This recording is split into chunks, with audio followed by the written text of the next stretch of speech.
नमस्कार दोस्तों, हम लोग सोशियोलॉजी के जो है एक समरी सीरीज़ में हम लोग आ चुके हैं। और ये जो है मतलब कि आपका ये सीरीज़ जो है बहुत इंपॉर्टेंट है। इसके अंदर हम जो है from the basic till the advance हम सब कुछ देखेंगे। इसके अंदर सबसे पहला जो है स्टार्टिंग कर रहे हैं हम लोग, सोशियोलॉजी का मतलब क्या होता है। सोशियोलॉजी का मतलब सिंपल सी बात बता रहे हैं कि study of life, study of social life, study of society, social life और the social institution is known as the sociology. Sociology दो ग्रीक वर्ड से बन के मिलकर बना हुआ है शायद, सोशियो और लॉजी। सोशियो का मतलब तो I think you know I think logy का मतलब तो डिस्क्राइब करना होता है और सोशियो मतलब सोसाइटी। तो जो सोसाइटी को डिस्क्राइब करे दैट इज सोशियोलॉजी, राइट। ठीक है, ध्यान रखेंगे। उसके बाद जो है सोशियोलॉजी के बाद एक और टर्म आता है जिसको हम कहते हैं सोसाइटी। सोसाइटी का मतलब आखिर क्या, आपने कह दिया कि study of society is known as sociology, but sir society का मतलब क्या। सोसाइटी का मतलब हो गया आपका एसोसिएशन और group of people is known as society. अगर सिंपल डेफिनेशन रखना चाहे तो एसोसिएशन और group of people is known as society. उसके बाद अगर हम देखें सोशलाइजेशन, सोशलाइजेशन का मतलब क्या होता है, the act of adapting behaviour, norms, culture, language, laws, ठीक है ना, of a society is known as socialisation. जब किसी एक ऐसा एक्ट करते हैं, एक एक्ट करते हैं किसका, an act of adopting. Act of क्या कर रहे हैं आप, एडप्ट कर रहे हैं। एडप्टिंग क्या, act of adopting of what, language, culture, behaviour, norms, ये सब चीज़ें जब आप किसी दूसरी सोसाइटी का जब इन्वॉल्व लेने लग जाते हैं या सोसाइटी का लेने लग जाते हैं किसी का, तो वो सोशलाइजेशन का एक प्रोसेस माना जाता है। ठीक है, ध्यान रखना। उसके बाद जो है अ, हम आगे बढ़ते हैं। तो आगे क्वेश्चन अराइज होता है कि भैया एक बात बताओ मुझे कि ये सोसाइटी को जो स्टडी करने के लिए, सोसाइटी को स्टडी करने के लिए जो है आपको सबसे पहले एक सोसाइटी को स्टडी करने का मतलब क्या है। सोसाइटी को स्टडी करने का मतलब है कि पॉपुलेशन को स्टडी करना, राइट। पॉपुलेशन को स्टडी करने के लिए हमारे पास क्या होता है, हमारे पास डेमोग्राफी होती है। क्या होती है, डेमोग्राफी। तो डेमोग्राफी के लिए अगर आप जाएंगे तो सबसे पहले डेमोग्राफी में आप क्या देखेंगे, डेमोग्राफी दो ग्रीक वर्ड, एक डिमोस और एक ग्राफी से बना हुआ है। डिमोस का मतलब होता है पीपल और ग्राफी का मतलब होता है डिस्क्राइब। तो मतलब जो ऐसी चीज़ जो पीपल को डिस्क्राइब करे, ठीक है, ऐसी ही क्या कहते हैं मतलब ऐसा डिस्क्रिप्शन जो किसके बारे में है, पीपल के बारे में, उसे कहते हैं डेमोग्राफी। डेमोग्राफी क्यों ज़रूरी है, देखो डेमोग्राफी इसलिए ज़रूरी है क्योंकि डेमोग्राफी के थ्रू ही आपको जो है सोशल इंडिकेटर्स जितने भी सोसाइटी के हैं वो सारे आपको पता चलेंगे। मैं आपको स्टेप बाय स्टेप चलाता हूँ। देखो, आप जो है मान लो कि सोशोलॉजी के स्टूडेंट हैं या आप जो भी एडमिनिस्ट्रेटर या आप मान लो एक सिविल सर्वेंट के तौर पे जा रहे हैं किसी डिस्ट्रिक्ट के अंदर अपॉइंट होके। आपको उस डिस्ट्रिक्ट के बारे में अगर जानना होगा कि उसकी सोसाइटी कैसी है, तो ये सोसाइटी की जो स्टडी आप कर रहे हैं क्या है, सोशोलॉजी है, राइट। और ये जो सोसाइटी होगी वो क्या होगी, एक सिंगल बंदे को आप सोसाइटी कहेंगे नहीं, एक ग्रुप ऑफ पीपल और एसोसिएशन ऑफ पीपल को आप सोसाइटी कहेंगे। दूसरी चीज़ क्या, कि जब आप उनके एक्ट को, बिहेवियर, आप उनके देखो अगर आप ऐसा एज अ सोशोलॉजिस्ट उसको स्टडी कर रहे हैं तो सोशोलॉजिस्ट है आप, नो डाउट।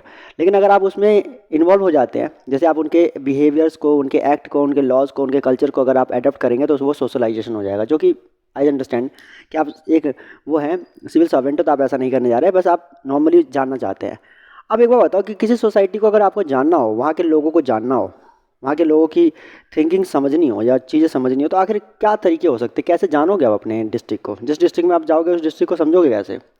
उस डिस्ट्रिक्ट को समझने का सबसे बढ़िया तरीका जो सबसे पहले आपके पास होगा वो क्या होगा, कि आप जितने भी आपके एरिया के जो सोशल इंडिकेटर्स हैं ना, आप उसकी रिपोर्ट अपने यहाँ पे मंगा लें। सोशल इंडिकेटर्स में क्या क्या आता है, सबसे पहले सोशल इंडिकेटर्स में अगर आप देखेंगे तो सबसे पहले आपको जो मिलेगा वो क्या मिलेगा, सबसे पहले आपको मिलेगा कि भाई मतलब कि जो है वहाँ पर कितने क्या कहते हैं, मतलब कि जो है बर्थ रेट क्या है, डेथ रेट क्या है, ठीक है। उसके बाद सेक्स रेशियो क्या है, सेक्स रेशियो के बाद क्या कहते हैं इन्फेंट मोर्टेलिटी क्या है, मैटरनल मोर्टेलिटी क्या है, क्या कहते हैं आपका जो है उस एरिया का क्या कहते हैं मतलब कि जो है आपका डिपेंडेंसी रेशियो क्या है, ठीक है, डेंसिटी रेशियो क्या है, ठीक है, डेमोग्राफिक डिविडेंड क्या है उसके आधार पे, ठीक है। और उसके बाद अगर और कुछ बच गया, लाइफ एक्सपेक्टेंसी क्या है, ठीक है। ये सारे के सारे क्या होते हैं, ये सोशल इंडिकेटर्स होते हैं। जैसे ही आपको पता चलेगा कि मान लो कि जैसे 1000 लड़कों पे बर्थ, वहाँ पे सेक्स रेशियो ये है कि 1000 लड़कों पे अगर 900 लड़कियाँ हैं तो आपको दिख जाएगा कि यहाँ पे जो है 100 लड़कियाँ कम है, मतलब कि यहाँ पे जो है सेक्स रेशियो जो है वो काफ़ी ज़्यादा मतलब कि जो है इनइक्वल है। तो ऐसे में आपकी पॉलिसी आप क्या बनाएंगे, पॉलिसी बनाएंगे जहाँ पर आप जो है विमेंस को एम्पावर करेंगे कि कैसे वो गर्ल्स को जो है ज़्यादा से ज़्यादा वो बच्चे बच्चे के रूप में गर्ल्स को भी पैदा करे। इसके लिए आप वहाँ पर जो है लोगों को मोटिवेट करेंगे, समझाएंगे, बताएंगे, ये सारी चीज़ें जो है वहाँ पर आप करेंगे, ठीक है ना, सारी एक्टिविटी उस तरह की पॉलिसी आप फ्रेम करेंगे। बेटी बचाओ बेटी पढ़ाओ के नारे आप लगवाएंगे वहाँ पे, ठीक है। उसके बाद जो है आप वहाँ पे जो है क्या कहते हैं कई सारे आंगनबाड़ियों में जो है इस तरह की ट्रेनिंग्स प्रोवाइड करना स्टार्ट करेंगे, विमेंस को एम्पावर करेंगे, उनकी गैदरिंग करेंगे, उन्हें समझाएंगे, पंचायत से बात करेंगे, उन्हें बताएंगे, या शहरों में बात करेंगे तो आप एनजीओ से बात करेंगे, उनको समझाएंगे कि किस तरीके से आपके यहाँ पे जो है सेक्स रेशियो कितना कम है, उसको कैसे प्रमोट किया जाए, क्या तरीका किया जाए। तो आपकी पॉलिसी डिसाइड होगी ही किस चीज़ को लेकर, उस सोशल इंडिकेटर को लेकर डिसाइड होगी। ठीक है, तो ये तरीका होता है। पहले क्या है, सोसाइटी को स्टडी करना है, उसके लिए क्या चाहिए, उसको स्टडी करने को जो है आप सोशोलॉजी कहेंगे, और उसको स्टडी करने के लिए सबसे इंपॉर्टेंट चीज़ क्या है, सोशल इंडिकेटर्स। लेकिन क्या बताओ, सोशल इंडिकेटर्स ये नहीं पूछोगे कि ये सोशल इंडिकेटर्स जो हैं ये सही है या गलत है, और सही गलत है या नहीं है वो एक अलग मसला है, लेकिन ये नहीं जानना चाहोगे कि आखिर ये सोशल इंडिकेटर्स जो है वो तैयार कौन कर रहा है।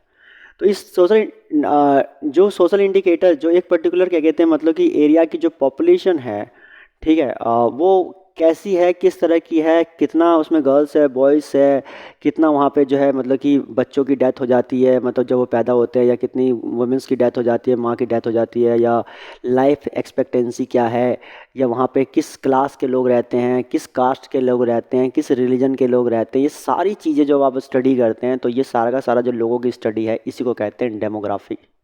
ठीक है, डेमोग्राफी समझ में आया। ये डेमोग्राफी आपको क्या करता है, इन सोशल इंडिकेटर्स की नॉलेज देता है। और इन सोशल इंडिकेटर्स का आप इस्तेमाल कहाँ करते हैं, ये सोशल इंडिकेटर का इस्तेमाल करते हैं आप पॉलिसी को बनाने में। तो इसीलिए आपको सबसे पहले पता होना चाहिए डेमोग्राफी के बारे में कि डेमोग्राफी क्या है। डेमोग्राफी जो है वो क्या है, वो है सिस्टमेटिक स्टडी ऑफ पॉपुलेशन। जब आप सिस्टमेटिक तरीके से स्टडी करते हैं पॉपुलेशन को, उसको कहते हैं डेमोग्राफी, राइट। उसके बाद जो है उसमें क्या क्या आ जाता है, उसमें आ जाता है ट्रेंड आ गया, प्रोसेस आ गया, उसके बाद ट्रेंड प्रोसेस, उसके बाद जो है आपका स्ट्रक्चर और कंपोजिशन। ट्रेंड का मतलब जैसे कि फॉर एग्जांपल कि पिछले साल क्या कहते हैं, मतलब कि जैसे पिछले साल का ट्रेंड आप साल का क्या है, पिछले साल बर्थ रेट क्या थी, इस बार बर्थ रेट क्या है, पिछले साल सेक्स रेशियो क्या थी, लाइफ एक्सपेक्टेंसी क्या थी, या पिछले 10 साल में क्या रहा है, ये सब चीज़ें जो है ट्रेंड है। तो एक तो डेमोग्राफी जो है ट्रेंड बताती है पिछले कई सालों का, सारे प्रोसेस कि बर्थ, डेथ, माइग्रेशन किस तरह से कितने कितने हुए हैं, इन सब चीज़ों के बारे में। स्ट्रक्चर का बताती है कि भैया यहाँ पे कितने मेंस हैं, वीमेंस हैं, कितने क्या कहते हैं तुम्हारे डिफरेंट एज ग्रुप के हैं, ये सारी चीज़ें भी बताई जाती है। और कंपोजिशन का मतलब हो गया वही कि क्या कहते हैं, मतलब कि लड़कियाँ लड़के जो है क्या कहते हैं, और बुजुर्ग बच्चे, इन सबको मिलाकर जो है क्या किस तरह की पॉपुलेशन पूरी पूरी है, किस रिलीजन के, किस क्या, ये कंपोजिशन की ये स्टडी जब करनी हो तो ये सारी चीज़ों की स्टडी ही करना कि क्या ट्रेंड है, प्रोसेस है, स्ट्रक्चर है, और आपका जो कंपोजिशन है, ये जो सिस्टमेटिक तरीके से जब स्टडी करते हैं अपने पॉपुलेशन की, इसको कहते हैं डेमोग्राफी, राइट। समझ में आया। उसके बाद ये क्या है, ये अपने आप में एक मॉडर्न वे है कीपिंग अथॉरिटेटिव डाटा। ये डाटा होना ज़रूरी है, क्यों ये डाटा इसलिए होना ज़रूरी है क्योंकि इसके इन डाटा के आधार पर ही क्या करेंगे आप, पॉलिसी बनाएंगे, ठीक है ना। तो ध्यान रखना, डेमोग्राफी जो है वो इन सब सोशल इंडिकेटर का इकट्ठा एक रूप है डेमोग्राफी। और इसको अगर डेमोग्राफी को खोलेंगे तो इसमें से क्या निकल जाएगा, इसमें से निकल जाएंगे सारे सोशल इंडिकेटर। यहाँ पे बर्थ रेट, डेथ रेट, उसके बाद आपका सेक्स रेशियो, उसका इन्फेंट मोर्टेलिटी, मैटरनल मोर्टेलिटी, क्या कहते हैं लाइफ एक्सपेक्टेंसी, आपके पास जो डिपेंडेंसी रेशियो हो गया, डेंसिटी रेशियो हो गया आपका, ठीक है। आपके पास क्या कहते हैं जो है उसके बाद क्या कहते हैं काफ़ी सारी चीज़ें और होती हैं, जैसे और सारा बता ही दिया मैंने, ठीक है। और भी कोई चीज़ है, और डिपेंडेंसी रेशियो हो गया, डेमोग्राफिक डिविडेंड कितना है, ठीक है। ये सारी चीज़ें जो है आपको पढ़ जाती है। तो डेमोग्राफी का मतलब समझ गए आप लोग, आई होप इससे ज़्यादा बेटर और क्या समझेंगे, ठीक है। उसके बाद डेमोग्राफी दो तरह की होती है, एक डेमोग्राफी होती है फॉर्मल, दूसरी होती है सोशल।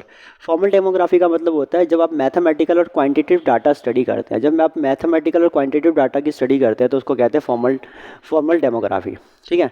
और जब आप उसके मतलब रिलेशनशिप को पढ़ते हैं तो उसको क्या कहते हैं, उसको कहते हैं सोशल डेमोग्राफी। जैसे मान लीजिए कि जैसे लड़के लड़कियों के कंपैरिजन में ज़्यादा क्यों है, या लड़कियां कंपैरिजन में ज़्यादा कैसे हो गई, इसकी स्टडी जब आप करेंगे, इसको एक रिलेशनशिप को जो समझने की कोशिश करेंगे तो वो क्या होगा, सोशल डेमोग्राफी होगा।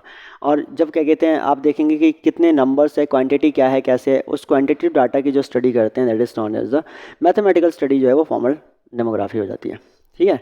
उसके बाद क्या है, अब ये डेमोग्राफी, ठीक है, अब ये डेमोग्राफी हुआ, इस डेमोग्राफी से आपने ये सारे के सारे सोशल इंडिकेटर्स को पहचाना जाना, ठीक है, ये सारी चीज़ें समझ में आती है। लेकिन आखिर ये भी तो एक सवाल आता है कि डेमोग्राफी जो है, इस सिस्टमेटिक स्टडी ऑफ पॉपुलेशन जो है, इसके डाटा की स्टडी फॉर्मल, मतलब कि क्वांटिटेटिव डाटा की स्टडी फॉर्मल डेमोग्राफी कहलाता है, उसके रिलेशनशिप की स्टडी जो है वो सोशल डेमोग्राफी कहलाती है, ठीक है, ये समझ में आ गया। डेमोग्राफी का मतलब होता है ट्रेंड, प्रोसेस, स्ट्रक्चर, कंपोजिशन को समझना, ये भी समझ में आ गया, ठीक है, कोई दिक्कत नहीं है। उसके बाद अगर हम पीछे चले जाएँ तो ये भी समझ में आ गया कि डेमोग्राफी का मतलब होता है सिस्टमेटिक स्टडी ऑफ पॉपुलेशन। ये एक मॉडर्न वे है अथॉरिटेटिव डाटा को कलेक्ट करने का, ठीक है, ये सारी चीज़ें समझ में आ गई। लेकिन ये भी तो समझ में आया कि ये डेमोग्राफी करता कौन है। सिस्टमेटिक स्टडी तो हम कर रहे हैं डाटा के मिलने के बाद, लेकिन डाटा आता कहाँ से है? तो इसके लिए होता है क्या, सर्वे। इसके लिए क्या होता है, सर्वे। तो ये सब चीज़ें सर्वे के थ्रू होती है। सर्वे मतलब कि जैसे कि आपके सर्वे जो है मतलब कि पूरे देश में जो है इन सब चीज़ों को पता लगाने के लिए हमारी पूरी टीम उतरती है मार्केट में, ठीक है। और ये पूरा का पूरा सर्वे होता है, और ये सारे के सर्वे में पता लगाया जाता है घर घर जाके जो है, जैसे आपने देखा होगा कि जनगणना के टाइम पे घर घर जाके पता लगाते हैं कितने बच्चे हैं, कितने बुजुर्ग हैं, कितने क्या है, ये सारी चीज़ें स्टडी की जाती है इसी तरीके से। अब वो अपने अपने टेक्निक है, ठीक है ना। आपकी आपकी आपकी अब तो क्या कहते हैं, सर्वे जो है वो सेंसस से भी हो जाता है, मतलब तुम्हारा सैटेलाइट से भी सॉरी हो जाता है सेंसस, ठीक है ना। तो पहले के टाइम में जो है वो घर घर जाके करते थे, अब सैटेलाइट से भी सेंसस हो जाता है, खैर। तो आपका जो है अब यहाँ पे देखो क्या होगा, अब यहाँ पे जो है देखेंगे कि सर्वे आखिर सबसे पहले ये सवाल नहीं बनेगा कि सर्वे आखिर शुरुआत कब हुई इसकी, क्योंकि आप जो है यूपीएससी के एस्पिरेंट हैं या आप यूँ समझ लें सिविल सर्वेंट हो, तो आपको हर चीज़ को कैसे समझ के चलना है, आपको समझ के चलना है कि हर पहलू से समझ के चलना है। तो भाई ये भी जानना है कि कहाँ शुरुआत हुई।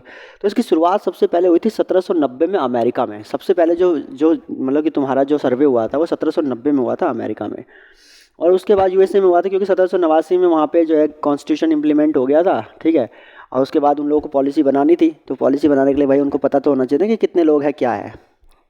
तो इसी वजह से उन्होंने जो है पहली बार जो है मतलब कि तुम्हारा पता लगाया था कि क्या कहते हैं हमारे यहाँ पे कितने लोग हैं, और इस पता लगाने की टेक्निक को ही सर्वे कहा गया। तो पहला सर्वे वहाँ। फिर दूसरा जो हुआ वो 1800 में हुआ ब्रिटेन के अंदर, जब इसको देखकर ब्रिटेन ने कहा कि यार बहुत अच्छी चीज़ है, ये पॉलिसी बनाने में काफ़ी काम आती है। और इंडिया में जो ये चीज़ पहली बार हुई थी वो थी 1872 के अंदर, 1872 के अंदर जो है पहली बार इंडिया में सेंसस हुए थे, पहली बार सर्वे हुए थे। बाद में जो रेगुलर सेंसस है वो 1881 में स्टार्ट हुए थे, और वो हर 10 साल में एक बार होता है। तो वहाँ से लेकर हर 10 साल में एक बार हो रहा है, 81, 91, 1901, 1911, 51 ऐसे करके यहाँ तक चल रहा है। लास्ट अभी हमारा सेंसस 11 में हुआ था, 2011 में। अभी 2021 का सेंसस अभी स्टार्ट हो चुका है, ठीक है। और सेंसस में थोड़ा टाइम लगता है, नो डाउट। उसके बाद अगर हम देखें कि आपका जो है मतलब कि अब ये जो डेमोग्राफी है, अब डेमोग्राफी का ये समझ में आ गया कि डाटा की स्टडी करेगा सिविल सर्वेंट आप, ठीक है। डाटा की सर्विसेज करेगा सिविल सर्वेंट आप, और ये जो स्टडी सोसाइटी को समझने और उसके जानने के लिए कर रहा है तो वो सोशोलॉजिस्ट है। तो एक तो सोशोलॉजिस्ट उसका इस्तेमाल करता है अपने लिए, और एक सिविल सर्वेंट करता है। सिविल सर्वेंट का पर्पज़ क्या है, पॉलिसीज़ बनाना, ठीक है। उसके बाद क्या है, उसके बाद जो है आपका ये डाटा जो है आपको दे रहा है, कौन दे रहा है, ये डेमोग्राफी से मिल रही है आपको, डेमोग्राफी की स्टडी, डेमोग्राफी से आपको प्रोवाइड हो रहा है। डेमोग्राफी मतलब आप एक एरिया के डेमोग्राफी को समझ रहे हैं।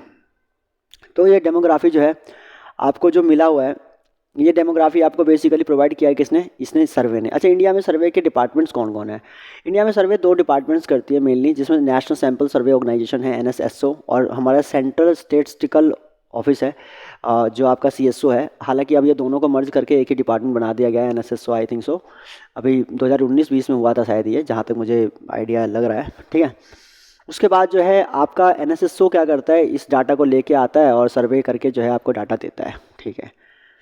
अब कह रहे हैं कि डेमोग्राफी के ऊपर थ्योरीज भी है, दुनिया में बहुत सारी पॉपुलर है। यूनिवर्सल थ्योरीज में देखें तो 2 थ्योरीज कही जाती है, एक माल्थेसियन थ्योरी है, और एक माल्थेसियन के बाद दूसरा डेमोग्राफिक ट्रांजिशन की थ्योरी है। तो माल्थेसियन थ्योरी क्या है वो देख लेते हैं।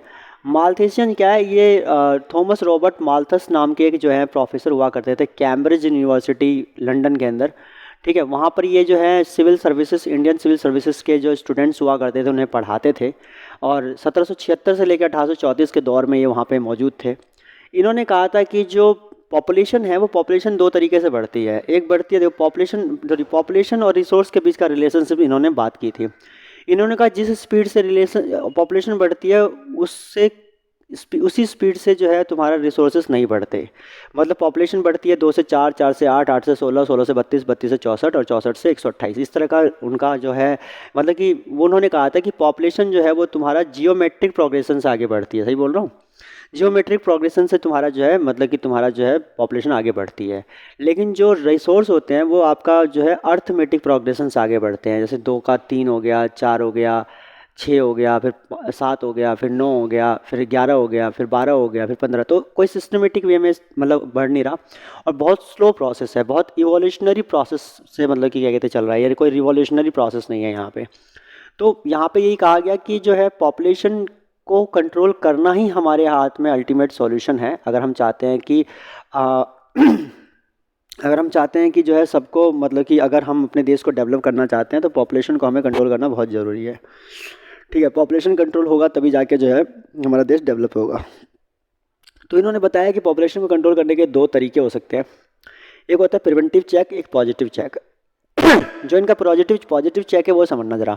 पॉजिटिव चेक में इन्होंने कहा कि अगर मान लो कि कोई वॉर हो जाए, कोई तूफान आ जाए, कोई भूकंप आ जाए और लोग काफ़ी सारे ख़त्म हो जाएंगे, तो वो पॉजिटिव चेक है, पॉजिटिवली निकल गए चलो। और प्रिवेंटिव चेक में उन्होंने बोला कि जैसे मान लो कि भाई आप जो है लोगों को जैसे जैसे मान लो कि क्या कहते हैं बर्थ रेट जो है क्या कहते हैं आपके यहाँ पे बर्थ जो है वो बहुत कम हो रही है, और क्या कहते हैं डेथ जो है क्या कहते हैं मतलब कि प्रिवेंटिव चेक में इन्होंने कहा था कि पॉपुलेशन को कंट्रोल करना है तो जैसे लड़कियों की एज बढ़ा दी, ठीक है, उनको अवेयर करवा दिया, सेक्सुअल इंटरकोर्स के दौरान जो है प्रोटेक्शंस का यूज़ कर रहे हैं, प्रिकॉशंस ले रहे हैं। तो इस तरह की चीज़ें जो है वो एडवाइस की गई थी कि ये प्रिवेंटिव चेक में आ जाएगा, प्रिवेंट करना। और वहाँ पे जो है पॉजिटिव चेक, 2 चेक इन्होंने बताया जो कुछ भी है। हालांकि इनकी थ्योरी को बड़ा क्रिटिसाइज़ किया गया बाद में, और क्रिटिसिज्म बनता भी था। Population is not only criteria, you know very well about that the recently the Uttar Pradesh government has also introduced a new population law, I will say. Population control law had been introduced by Uttar Pradesh recently, I have seen. So the Chief Minister of Bihar, Nitish Kumar, said that the controlling population by law is not the solution. He condemned that thing. That I think if you are going with this strategy that you are going to put a law before the people and then they will control the population enhancement, I think it is going to be not success. He said the population cannot be controlled by law only. Rather than there are so many social measurement, social programs you have to launch, like you have to make aware women's more. You have to make aware people that they should have only 2 child policy, that they should not go for the more than two child policy, and you have to increase the age of girls. Although government is doing in such a way, but that was also the recommendation of Nitish Kumar, that you should increase the you should increase the age of the marriage for the girls, or you should make them aware about all these things. So the thing, if you do a part of the making law, then it can be possible to control population. Otherwise nothing is going to happen like these laws. तो जैसे इन्होंने population के ऊपर कानून बनाने के लिए Robert Malthus ने भी कहा, थॉमस रॉबर्ट माल्थस ने कहा कि कानून बनाना चाहिए, और इस तरह से it is not going to be the technique. Karl Marx ने इसको बहुत ज़्यादा क्रिटिसाइज़ कर दिया, उन्होंने कहा कि ऐसा कुछ नहीं है। बाद में ये चीज़ पॉसिबल भी हुई 1944 से लेकर 1980 तक, जब फर्स्ट वर्ल्ड वॉर हुआ, उसके बाद काफ़ी सारी पॉपुलेशन जो है, लगभग 1 करोड़ की पॉपुलेशन जो है वो मारी गई थी यूरोप की, और 2 करोड़ लोग जो है वो घायल हुए थे। और सोचिए इनके परिवार के लोग कितने थे, उनको भी कितनी प्रॉब्लम हुई होगी। तो मेल पॉपुलेशन जो तुम्हारी मतलब जो 25 से लेकर 45 के बीच की पॉपुलेशन थी वो ख़त्म हो गई थी, 20 से लेकर 45 कह लो एक टाइम के लेवल की, तो पॉपुलेशन कई हद तक ख़त्म हो गई थी। तो वहाँ पे विमेंस ने संभाला था, तो पॉपुलेशन कम थी, लेकिन उसके बावजूद भी लोग गरीब थे। अगर ये कह रहे थे कि पॉपुलेशन जिस हिसाब से बढ़ता है उस हिसाब से रिसोर्स नहीं बढ़ता, और इसीलिए हमारे बीच में गरीबी रहती है, तो गरीबी का मुख्य कारण उन्होंने जो पॉपुलेशन बताया, तो उन्होंने कहा नहीं, पॉपुलेशन इज़ नॉट, उन्होंने बताया, कार्ल मार्क्स ने कहा था इनइक्वालिटी ऑफ इनकम। और इन्होंने भी यहाँ पे क्या कहा, इन्होंने भी कहा कि नहीं, देखो प्रूफ भी हो गया, वर्ल्ड वॉर के बाद जो है मतलब कि पॉपुलेशन कम थी, लेकिन फिर भी उसके बाद लोग गरीब थे। जर्मनी में तो इतना बुरा हाल हो गया कि इसकी वजह से सेकंड वर्ल्ड वॉर की सिचुएशन क्रिएट हो गई। मेन रीज़न जो था वो इकोनॉमिक क्राइसिस ही था, जिसकी वजह से जो है जर्मनी में जो है तुम्हारा रिवॉल्यूशन क्रिएट हुआ। तो ऐसा नहीं है, population is not the only factor who is increasing the poverty, I will say there are many factors. तो माल्थेसियन की थ्योरी जो थी वो कहीं ना कहीं गलत साबित हो गई, उसका डेमोग्राफिक ट्रांजिशन की थ्योरी क्या थी, ये थे थॉमसन वॉरेन थॉमसन ने इसकी दी थी। इन्होंने पॉपुलेशन ग्रोथ और इकोनॉमिक ग्रोथ जो है इसके बीच का रिलेशन, जो जिसके ऊपर ये बात कर रहे हैं उसी की बात ये भी कर रहे हैं कि ट्रांजिशन क्या कहते हैं, मैं डेमोग्राफिक ट्रांजिशन कहलाता है ये, ठीक है ना। जब आप जब मतलब कि पॉपुलेशन जब आपको क्या कहते हैं रिवेन्यूज़ ला के देने लग जाता है, डेमोग्राफिक डिविडेंड ला के देने लग जाता है, ठीक है, तो उसको क्या कहते हैं, मतलब जो स्टडी इन्होंने किया था और उसका रिलेशनशिप को स्टडी करके बताया था इन्होंने। और ये वॉरेन थॉमसन थे, ये भी मतलब काफ़ी प्रोमिनेंट पर्सनैलिटी थे उस टाइम के। तो यू अंडरस्टैंड माल्थेशियन थ्योरी क्या थी डेमोग्राफी के ऊपर, ठीक है। उसके बाद डिपेंडेंसी रेश, ये सारी चीज़ें मैंने आपको बताया। सोशल इंडिकेटर्स कितने तरह के होते हैं, birth rate, death rate. Birth rate क्या होता है कि बर्थ रेट का मतलब होता है कि हज़ार बच्चों पे, हज़ार मतलब कि जो आपके जिंदा बच्चों पे जो है कितने डेथ, मतलब जो है मतलब कितने बच्चे जो हैं क्या कहते हैं आपके बर्थ रेट, कितने बच्चे मतलब कि आपके जो हैं मतलब कि इंक्रीज़ हुए हैं। जैसे मतलब मान लीजिए कि जैसे फॉर एग्जांपल पिछले साल जो है क्या कहते हैं 1000 बच्चे पैदा हुए, तो इस साल जो है 1008, तो ये 8 बच्चे एक्स्ट्रा हुए। डेथ में मतलब मान लीजिए कि 10 बच्चे की डेथ हो गई, जो कुछ भी है जी, सॉरी मतलब कि नॉट बच्चे आई विल से, but the population I will से। हाँ, या बर्थ रेट, तो बर्थ रेट में कितने कितने बच्चे पैदा हुए, ठीक है ना। उसको उसमें क्रूड में भी होता है, एक बार चेक कर ही लूँ। देखो बर्थ रेट क्या होता है बर्थ रेट का मतलब होता है कि नंबर ऑफ लीव बर्थ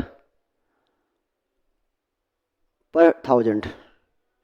तो हज़ार बच्चों पे कितने बच्चे जो क्या कहते हैं मतलब कि जो है मतलब तुम्हारे जो पैदा मतलब कि जिंदा बचे, ठीक है ना, जिंदा बच्चे जो बचे 1000 पे जो कुछ भी है ये सारे। जैसे फॉर एग्जांपल मैं आपको बताऊं कि जैसे पिछले साल 1000 की पॉपुलेशन थी, इस बार 1008 है, तो 8% क्या कहते हैं आपका बर्थ रेट है, ठीक है। पिछली बार पॉपुलेशन 1000 थी, ठीक है, और जो है आपके जो है इस बार जो बचे हैं वो 992 बचे, तो 8 मर गए। तो इससे क्या हो गया कि मतलब कि डेथ रेट और बर्थ रेट जब इक्वल स्टेज पे आ जाता है तो उस पर क्या होता है, ग्रोथ रेट जो है वो आपकी स्टेबल रहती है, ठीक है।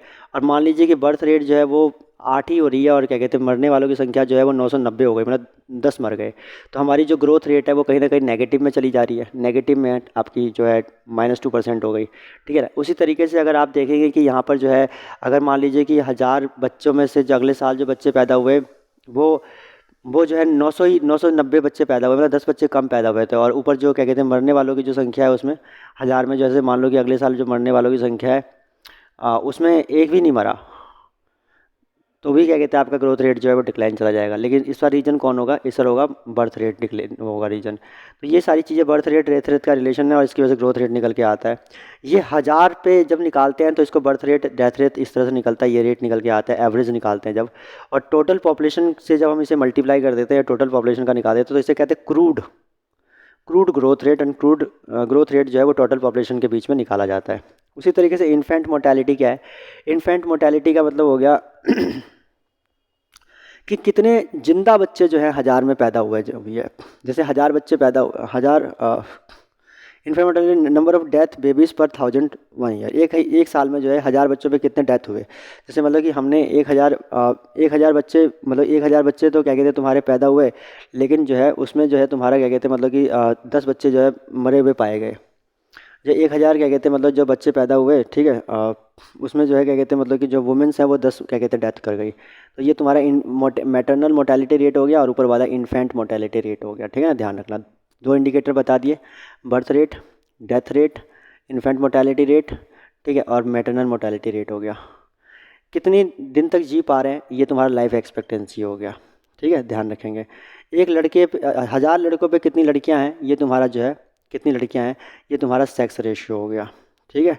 उसके बाद जो है तुम्हारा 1 किलोमीटर के एरिया में कितने लोग रह रहे हैं, ये तुम्हारा डेंसिटी रेशियो हो गया, ठीक है ना, डेंसिटी रेशियो, जो हमारे यहाँ पे 426 समथिंग शायद अभी चल रहा है। उसके बाद जो हमारा एक मतलब कि जैसे मतलब वही वाली बात है कि डिपेंडेंसी रेशियो कितना है ये देखना। जैसे हमारे यहाँ पे 0 से लेकर 15 साल के जो होते हैं वो अर्निंग तो नहीं करते, तो वो डिपेंडेंट रहते हैं अपने माँ बाप पे। और जो तुम्हारे 65 से जो ज़्यादा होते हैं, 64 ईयर से जो ज़्यादा है वो कितने हैं, ये जो है अगर ये ज़्यादा है तो डिपेंडेंसी रेशियो इसका मतलब हाई है, और अगर ये कम है तो इसका मतलब डिपेंडेंसी रेशियो कम है। ठीक है, उसके बाद जो है बीच में जो बचे हुए तुम्हारे 15 से लेकर 45 तक की उम्र में जो होते हैं, और वो कितना इनकम जनरेट करके, वो जो डेमोग्राफी 15 से 45 वाली है, वो जो इनकम जनरेट करके देने वाली जो होती है, ये जो होती है इसको कहते हैं डेमोग्राफिक डिविडेंड, कि हमारे देश का डिविडेंड। जैसे हमारे देश का डेमोग्राफिक डिविडेंड जो अभी चल रहा है वो आई थिंक मेरे हिसाब से 64.3% चल रहा है, जो कि दुनिया के अंदर सबसे ज़्यादा है, कि इतने लोग कमाने वाले, इनकम देने वाले हैं। लेकिन क्या वाकई में सब इनकम दे पा रहे हैं, ये बात तो रियलिटी में आप लोग खुद ही जानते होंगे, मैं क्या ही बोलूँ। ठीक है, तो ये थे सोशल इंडिकेटर्स। अभी तक हमने जो कुछ भी पढ़ा उसमें हम दो तीन चीज़ें स्टडी, मतलब कि रिलेट करके पढ़ो यार, रिलेट करके पढ़ोगे तभी। यू आर सिविल सर्वेंट, सही है। अगर एक होता है सिविल सर्वेंट, एक होता है सोशोलॉजिस्ट। सिविल सर्वेंट को पॉलिसी बनानी है, इसको समझना है। सोशोलॉजिस्ट को सोसाइटी समझनी है। ये जो स्टडी ऑफ सोसाइटी कर रहा है तो ये क्या हो गया, सोशोलॉजी हो गया, राइट। अगर आप भी स्टडी ऑफ सोसाइटी कर रहे हैं तो ये सोशोलॉजी हो गया। ठीक है, और क्या कहते हैं वहाँ के act of adapting behaviour, norms, culture, language, तो ये क्या हो जाएगा, ये तुम्हारा सोशलाइजेशन हो जाएगा। ठीक है, और जो सोसाइटी होती है वो क्या होता है, वो ग्रुप ऑफ पीपल होता है, और या एसोसिएशन ऑफ पीपल, इसको सोसाइटी कहते हैं, राइट। अब सिविल सर्वेंट है आप जो है सोसाइटी को कैसे जानेंगे, इसके लिए क्या होता है, वहाँ का डेमोग्राफी समझना चाहते हैं तो डेमोग्राफी के बारे में समझना पड़ेगा कि डेमोग्राफी के बारे में, डेमोग्राफी क्यों समझना चाहते हैं, क्योंकि जिससे आपको सोशल इंडिकेटर पता चले। ठीक है, सोशल इंडिकेटर, डेमोग्राफी जो है वो कौन कंडक्ट करता है, वो जो है सर्वे के थ्रू जो है इसकी इन्फॉर्मेशन आती है। ठीक है, और सर्वे के थ्रू जो इसकी इन्फॉर्मेशन आती है वो कौन देता है, सर्वे के थ्रू इसका इन्फॉर्मेशन जो ला कर देता है वो कौन होता है, दैट इज़ आपका CSO और NSSO। ठीक है, ध्यान रखेंगे। उसका ये जो सर्वे होता है, ये जो डेमोग्राफी होती है, दो तरह की होती है, एक फॉर्मल होती है और एक जो है तुम्हारा सोशल होती है। फॉर्मल क्वांटिटेटिव डाटा को स्टडी करता है, ये बिहेवियर्स के रिलेशनशिप को स्टडी करता है, राइट। ये क्यों होता है डेमोग्राफिक 4 चीज़ों के लिए होता है, ट्रेंड को जानने के लिए, प्रोसेस को जानने के लिए, और स्ट्रक्चर को जानने के लिए, और कंपोजिशन को जानने के लिए होता है, राइट। उसके बाद जो है आपका दुनिया में पहली बार जो सर्वे हुआ था वो सर्वे कहाँ पे हुआ था, 1790 में हुआ था अमेरिका में। उसके बाद 1800 में हुआ था ब्रिटेन में, और उसके बाद 1872 में हुआ था इंडिया में। ठीक है, रेगुलर जो इंडिया में स्टार्ट हुआ वो 1881 में स्टार्ट हुआ, राइट। ये वाली बात क्लियर हो गई। उसके बाद जो इसके ऊपर जो है डेमोग्राफी के ऊपर दो थ्योरी है, डेमोग्राफिक थ्योरी देख रहे हो, इसमें एक माल्थेसियन थ्योरी है, ठीक है, और एक तुम्हारा जो है ट्रांजिशनल थ्योरी है। इसको देने वाले वॉरेन थॉमसन थे, ठीक है, जिन्होंने कहा कि जो रिलेशनशिप को स्टडी करते थे पॉपुलेशन और इकोनॉमी में, ये कहते थे कि गरीबी का सबसे बड़ा कारण पॉपुलेशन है, क्योंकि पॉपुलेशन जो है वो तुम्हारा जियोमेट्रिक प्रोग्रेशन में आगे बढ़ती है, और जबकि रिसोर्सेज जो है वो अर्थमेटिक प्रोग्रेशन में आगे बढ़ती है। जियोमेट्रिक प्रोग्रेशन का मतलब समझ में आता है आपको, अर्थमेटिक में आपको समझ में आता है, मतलब डबल होती जा रही है तो जियोमेट्रिक, और बड़ी धीरे से बढ़ रही है तो अर्थमेटिक। ठीक है, इन्होंने बोला था कि इसको रोकने के दो ही तरीके हैं, preventive check plus positive check. Positive check में तो तूफान, बारिश, भूकंप ये सब आ जाए तो ख़त्म। प्रिवेंटिव चेक में क्या है कि पॉपुलेशन पे कानून बनाना, लड़कियों की एज जो है वो बढ़ाना शादी की, और अवेयर करना जो कुछ भी है, इससे गरीबी खत्म होगी। हालांकि ये गलत हो गया था, मैंने आपको बाद में बताया। उसके बाद ये सारी चीज़ें करने के बाद आपको क्या मिलता है, आपको मिलता है डाटा।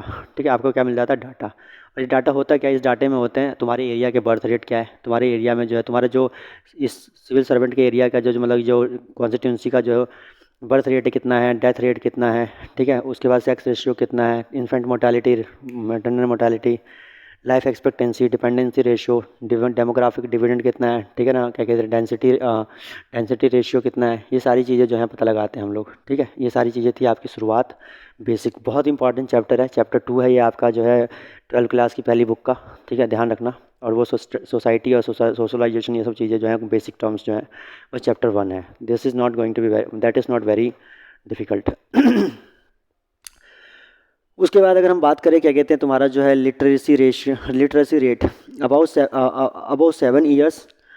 अच्छा, लिटरेसी रेट भी होता है, ध्यान रखना। एक लिटरेसी रेट के बारे में भी जानना जो है दैट इज़ आल्सो क्या कहते हैं, मतलब ये भी इसके अंदर आ जाता है। ठीक है ना, ध्यान रखेंगे। तो ये पूरा का पूरा जो मतलब मैंने आपको बताया, ये सारी चीज़ें किसके बारे में थी, ये थी आपकी इंट्रोडक्शन। जो हम डिटेल में करने जा रहे हैं सोशोलॉजी, उसका इंट्रोडक्शन मैंने आपको बताया अभी तक। ठीक है ना, आई विश कि आपको समझ में आया होगा। ठीक है ना, ये 3-4 जो टर्म है बहुत इंपॉर्टेंट। पहली बात तो सोसाइटी, सोशलाइजेशन, उसके बाद आपका जो है सोशोलॉजी, उसके बाद डेमोग्राफी, उसके बाद फॉर्मल और आपका सोशल डेमोग्राफी, फिर उसके बाद सर्वे के बाद आपको बताया गया माल्थेशियन थ्योरी, उसके बाद जो है आपका वॉरेन थॉमसन की थ्योरी, ट्रांजिशन थ्योरी। ठीक है, उसके बाद जो सोशल इंडिकेटर्स हैं हमारे, वो सारे के सारे सोशल इंडिकेटर वो मैंने आपको बता दिए। ये सारी चीज़ें अब एक बार दोबारा से वीडियो को रोक कर देखना, समझना, आपको सब समझ में आएगा। बहुत इंपॉर्टेंट चीज़ है जब तक ये आपको नहीं पता होगा आप पॉलिसी बना ही नहीं सकते, आप अपने डिस्ट्रिक्ट को चला ही नहीं पाएंगे। आप अपने डिस्ट्रिक्ट को अगर चलाना चाहते हैं तो आपको ये सारी चीज़ें पता रहनी चाहिए, और ये चीज़ें जब पता होंगी तो बहुत आराम से आप समझ जाएंगे। जैसे याद है ना जब जब नायक फ़िल्म के अंदर अनिल कपूर को अमरीश पुरी जो अपनी सीएम की पोस्ट या अपनी कुर्सी देता है, तो वो क्या कहता है, वो कहता है कि एक दिन में ये कुछ नहीं समझ पाएगा, ठीक है, समझ ही नहीं पाएगा कि चलाते कैसे हैं एक स्टेट को, लेकिन वो समझ जाता है कि किन किन सेक्टर के ऊपर हाथ डालना होता है। तो जैसे ही आप डिस्ट्रिक्ट के अंदर जाएँ ना, तो सबसे पहले आप इसी चीज़ पे फोकस करना, डेमोग्राफी उठाना, वहाँ का सोशल इंडिकेटर जितना भी हो सारा का सारा स्टडी करना। आपको 1 घंटे के अंदर समझ में आ जाएगा कि आपके डिस्ट्रिक्ट का हाल क्या है। ख़त्म कहानी। जैसे ही आपको डिस्ट्रिक्ट का पता चल गया, उसके बाद सारे डिपार्टमेंट्स को बुला लेना। जैसे डिपार्टमेंट को सारे बुला लोगे, बस उसके बाद जो है उनके डिपार्टमेंट में जो अच्छा है उसको अप्रिशिएट करना, और जो गलत है उससे उनके कारण पूछना। और फिर आपका जो अपना सेंस है, जो आपका खुद का दिमाग है, जो इतना आप पढ़ के गए हो, आप इतना जो मतलब मेहनत करके आप गए हो, समझ के गए हो, आप फिर अपने आइडियाज़, अपने मॉडल को वहाँ पे इंट्रोड्यूस करना। ठीक है, that will be your way of working. Thank you so much.